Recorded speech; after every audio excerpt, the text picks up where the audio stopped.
Okay, I needed to respond to this comment because one thing I don't think people realize is that these are not normal, regular, average asylum seeking citizens. These people have been cleaned out of the prisons in Venezuela. So these men that are here are the worst of the worst of the worst. They're not regular people. And that is one thing I think people fail to realize is they're disguising themselves as window washers or this or that. And maybe some of them really are trying to be here and make a good living. But I just had a friend tell me that they came out of nowhere. At one day, they were all just there trying to wash windows. I just heard this today. And so they are not normal people.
Okay, so I just found out something very interesting about the East Colfax Community Collective, that group that put on the migrant protest yesterday.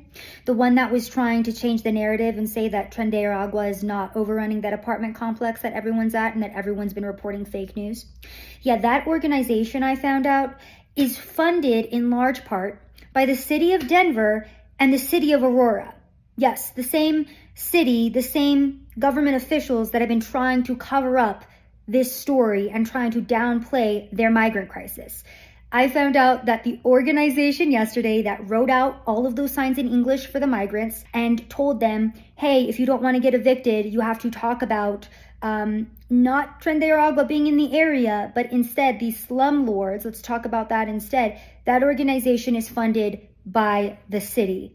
Very interesting. Now, I'm also on the ground with Frontlines reporter Jonathan Cho. He went last night and he spoke to a different migrant who lives in this apartment complex that wasn't a part of that protest yesterday.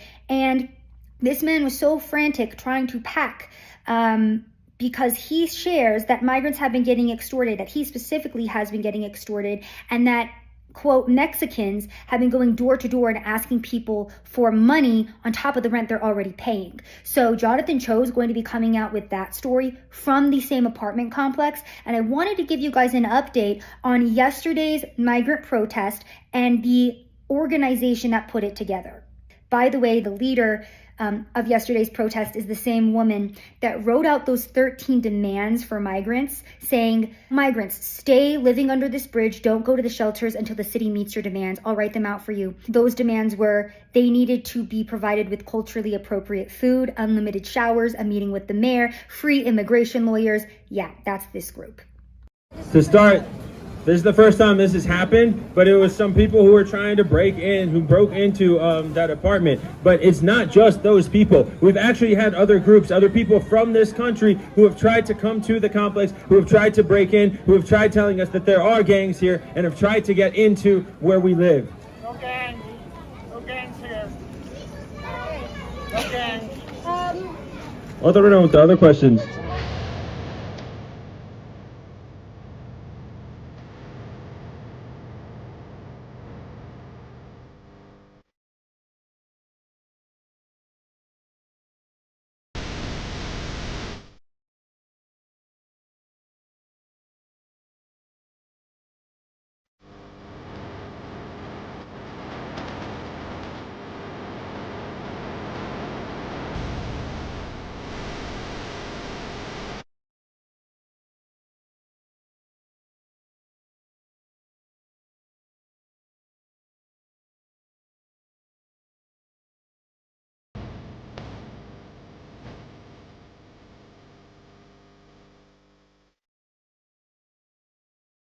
Your message to the police chief who said technically they haven't taken over the apartment buildings. They live in the area, in the community, but they haven't taken them over, that's all just media hype. Your response to him tonight, quickly.